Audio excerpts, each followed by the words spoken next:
Notre Dame Director of Athletics Pete Bevacqua noted that on Sunday, Marcus Freeman's football team gathered expecting to see if they were going to be the 9th or 10th seed in the college football playoff. Instead, they had the rug pulled out from under them. His words were shocked and mystified that the Fighting Irish were left out of the 2025 college football playoff. I'm Tim O'Malley, joined by Drew Mentock of Irish Illustrated, and this episode of Irish Illustrated Instant Analysis is brought to you by the RV Manufactured Housing Hall of Fame and the Northern Indiana Event Center in Elkhart, Indiana. Drew, there was a lot of discussion today about a strained relationship with the ACC. He said it is not absolutely irreparable, but it is strained, and he repeated the word strained again. Yes, and he's been on a little bit of a media campaign the last few days, going on the Dan Patrick shows where he kind of dropped that it's been permanent damage to the relationship. And today he cited specifically the 3.5-week social media campaign by the ACC. He mentioned that he thought when he first saw a tweet referencing I think it was like the blind resume test between Notre Dame and Miami, that he thought maybe somebody on the social media department had gone rogue and that he was expecting a call or them to change it up. And then he said it just continued. And he said by the end, he did have a call with ACC Commissioner Jim Phillips about a week ago. He wouldn't go into details, but he said he made it very clear what Notre Dame's stance is and that, as you said, the relationship is strained. And he reiterated often that Miami belonged to the college football playoff, Alabama and Notre Dame belonged to the college football playoff. You could argue Texas and Vanderbilt. He omitted BYU, but he meant BYU as well belong in the college football playoff. That was not his point. The point was he felt they had, going into this, and he was asked directly, they had a fantastic partnership with the ACC, and he started to talk about everything that Notre Dame brings in football to the ACC. The ACC sells out, his words, approximately 23% of their games. When Notre Dame is there, they sell out approximately 90% of their games. So he felt that although they provide an avenue for Notre Dame to have a more balance or a schedule they can balance out ahead of time and a path to the college football playoff, Notre Dame provides plenty for the ACC too. And that is something that I feel when he says it's not irreparable but it's strained, I feel that it was just all of a sudden there was a shot at Notre Dame, and he was stunned by that. Right, and he brought up too, like we wouldn't take shots at NBC. Like that's one of our most important partners. We're outside of the ACC's 17 members. We're their most important partnership. We're in 24 different sports. Mm-hmm. We have the contract for football, as you mentioned, and he just didn't understand the logic. And you can tell, he knew he was going to get those questions and throughout this week when he's doing media sessions, and he was prepared to answer it the way he did. Obviously, there's a conversation about Marcus Freeman's contract, and we'll get to that. But Pete noted that this will work to their advantage next year because he knows the competitor Marcus Freeman is. Now, the interesting thing there, and we did not get a chance to follow up on some bowl conversation, I wonder if they had more than 24 hours, if the competitor Marcus Freeman is, if the choose hard, if the 12 guaranteed opportunities, if you get limited opportunities to be a college athlete, if that conversation could have been had. They did not have a 24-hour period. There was, for some reason, pressure to answer about the bowl.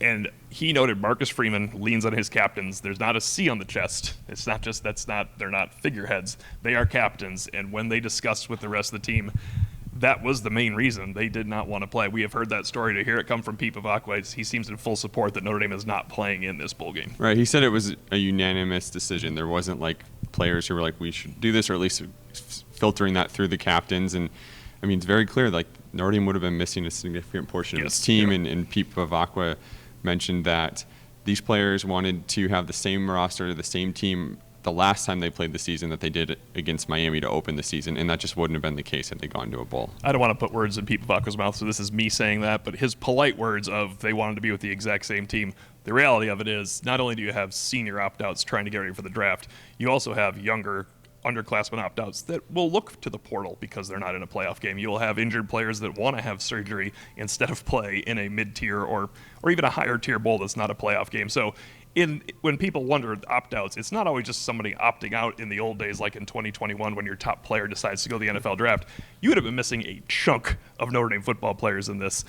Now, when he said that Marcus Freeman could use this to his advantage, I think those are probably, for going forward, I think that's the words our message board and Notre Dame fans want to hear. What type of advantage is this? Well, Freeman's a competitor, and he's not going to let them forget what they missed out on. And we've seen how when they have their backs against the walls the last 2 years and they feel like they're in we can't lose any more games, how much their play elevates. And I think there's a chance that they go into the start of next season already with that mindset because they saw how two stumbling blocks that at one point they thought they could overcome and they couldn't.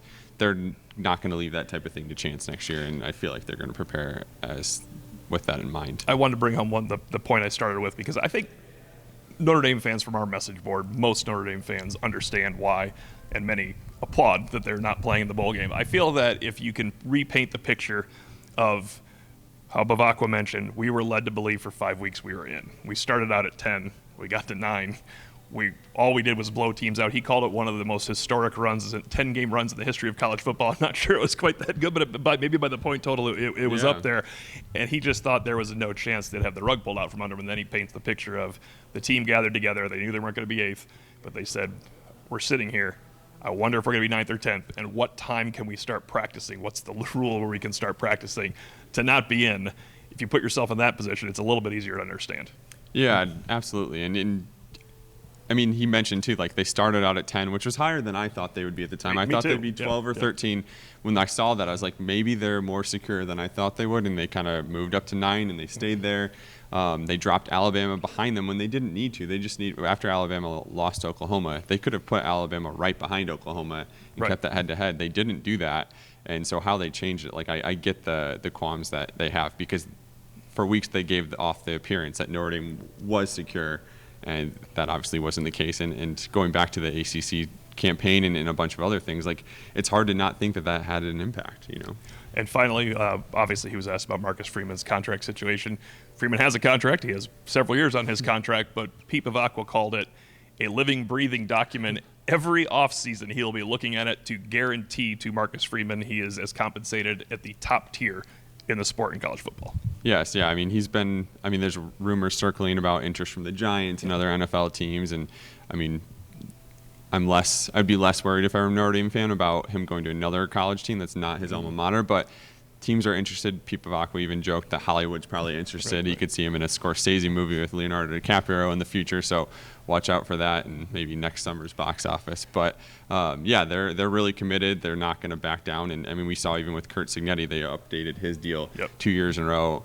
I expect that to be the case for Marcus Freeman. And then coaches are making $12+ million. I'm not sure exactly where Marcus Freeman will be, but he'll definitely be over 10. I think he was around 9 last year. So. And we know it's been in the works since at least mid-November. Obviously, it takes longer than people. And you have to adjust. If you're going to be adjusting to the top tier, you're going to be adjusting to the new top tier every year. But I think we could leave it with Pete Bevacqua mentioned. He is the best coach in college football for Notre Dame, full stop. There's nobody else, and he is one of the greatest coaches in college football at present. That great coach and a very, very good team, and actually we could finish with this because Pete Bevacqua mentioned, I don't want anybody to think this season wasn't special for Notre Dame. It just ended not in the way they wanted it to end. He noted a couple things in the USC game and a few parts of the journey along the way. Yeah, he didn't want the players to feel like this is a failure. Like they had a great, as he said, historic season. They're going to have a celebration this week to kind of signify that, and they don't want them to feel bad. Like obviously, he said he's dwelling on it. He's dwelling on what happened. He's focused on getting past it so they can focus on improving the process going forward. But like they want to still see this season as a celebration because they did finish 10-0 in the last 10 games and I mean, won every single one by double digits. Notre Dame's 2025 football season is over, other than a trip to New York for Jeremiah Love for the Heisman. I thought there's no more campaigning for that one for anybody, right. But 2025 season over for Notre Dame. Pete Bevacqua mentioned that's going to fuel 2026. For Drew Mentock, I'm Tim O'Malley. Thanks for watching and listening. Irish Illustrated Insider, brought to you by the RV Manufactured Housing Hall of Fame and the Northern Indiana Event Center in Elkhart, Indiana.